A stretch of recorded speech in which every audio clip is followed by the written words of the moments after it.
میری ابتدا، میرا شروع کرنا اللہ تعالیٰ کے نام کے ساتھ ہے۔ یہ جو لفظ شروع کرتا ہوں اللہ کے نام کے ساتھ، یہ ابتدا جو محذوف ہے اس سے یہ ترجمہ آپ نے نکالا۔ میرا شروع کرنا اللہ کے نام کے ساتھ ہے، معنی آغاز امر میں اللہ کا نام ضروری ہے۔ یہی وجہ ہے کہ پہلی وحی یہی تھی، بسم اللہ الرحمن الرحیم، اقرأ بسم ربک الذی خلق۔ آپ پڑھیے اپنے رب کے نام کے ساتھ، اقرأ بسم ربک الذی خلق، آپ پڑھیے اپنے رب کے نام کے ساتھ جو کہ پیدا کرنے والا خالق، پوری کائنات کا خالق ہے۔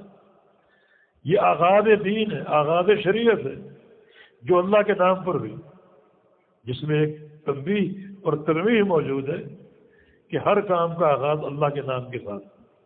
ایک حدیث، اگرچہ اس کی سند میں کچھ کلام ہے مگر اس کے طرق بہت ہیں اور بہت سے صحابہ سے مروی ہے مختلف الفاظ کے ساتھ، کل امر ذی بال لا یبدأ بسم اللہ فہو اقطع یا فہو ابتر، کہ ہر اہم کام، بڑا کام جو اللہ کے نام کے ساتھ اگر شروع نہ ہو تو اقطع ہوتا ہے، ابتر ہوتا ہے، یعنی مقطوع البرکت، برکت سے خالی ہو۔